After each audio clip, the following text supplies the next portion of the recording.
theories of behaviour and approaches to conflict management. So, behavioural theory of social learning suggests that we learn from one another and we learn from observing and imitating each other's behaviour, depending on the actions and reactions that behaviour's got. So, for example, if a child observes another individual and that other child's actions have received praise or positive reactions from, say, an adult, then that child observing is more likely to imitate that behaviour so that they get the same praise and the same positive reactions from an adult. Whereas if their actions are greeted with a negative response or punishment from an adult, then they're less likely to imitate that behaviour because they have fear of receiving that same punishment or negative reaction from the adult as the other child did. So an example of this could have been the Bobo doll experiment. This is basically when 3 groups were individually shown different adults behaving in different ways towards a Bobo doll in the playroom. The first group were not shown an adult at all, whereas the second group were shown an adult behaving in a passive way towards a Bobo doll in the playroom. So it was just the adult was just playing with the doll the same way any other child would play with the doll. The final group of children, they were shown the adult behaving aggressively towards the doll, so the adult was calling it names, hitting the doll, just generally being aggressive towards it.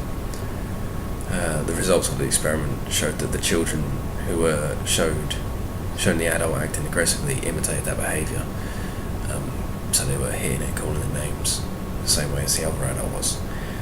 Whereas the group of children that weren't shown the adult and the group of children that were shown the passive adult behaved in similar ways, so they were behaving passively towards the doll, so playing it normally, or they were avoiding the Bobo doll altogether.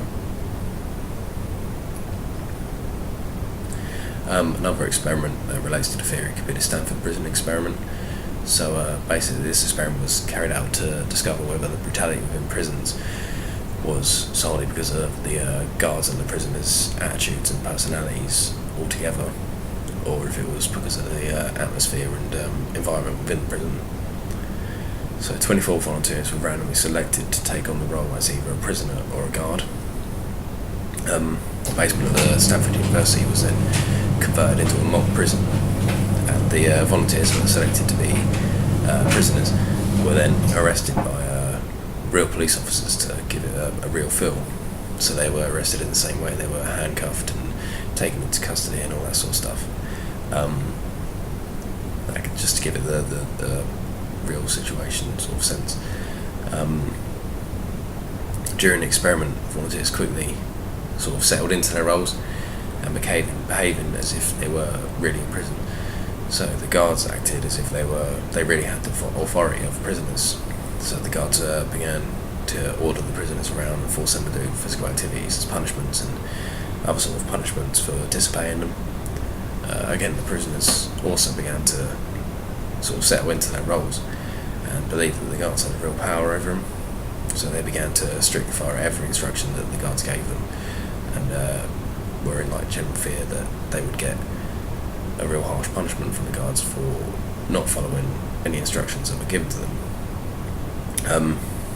The prisoners then became really passive and depressed, which had to lead to the experiment being called off, because a lot of them suffered from anxiety, emotional breakdowns and other negative emotions. So knowledge of this theory can help the services in a lot of ways. For example, how they're viewed.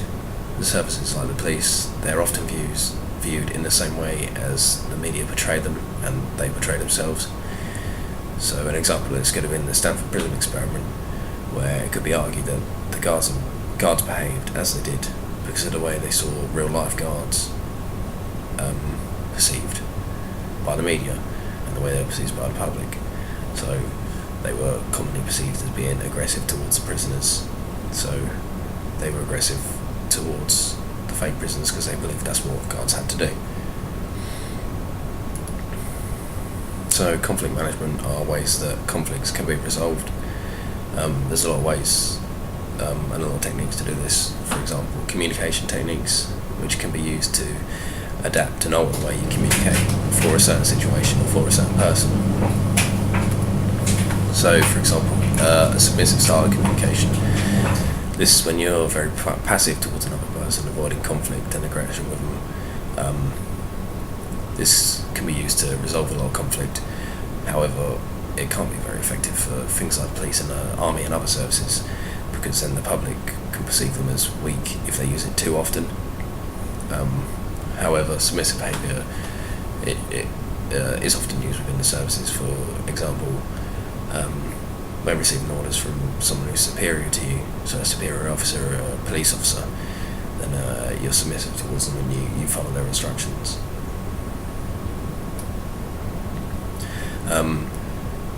Another communication technique could be assertive behaviour, which is when you display confident and calm behaviour without being aggressive or passive towards the person. Again, this is really important for the services, because it's needed to give orders to other teammates, to give the public instructions. So, for example, the police, when giving the public instructions, when safety really matters, it's important for the public to follow the rules, but not for the police. So the police have to be assertive in their instructions to get the public to obey them and basically do as they say without fearing the police officers themselves. However, it isn't always effective, as it can lead to some people reacting in an aggressive way. So if the police officer's being assertive when arresting someone, then someone else might take that in the wrong way and act in an aggressive way towards the police officer, which can lead to things like them resisting arrest. Aggressive behaviour is basically asserting yourself in a hostile or forceful manner, being really aggressive to another person. So this technique, again, it can be used in many situations in the public services. For example, the police, if the police are arresting someone and that person, say, resists arrest, and the police have to sort of be aggressive towards that person to get them under arrest and get them to the station.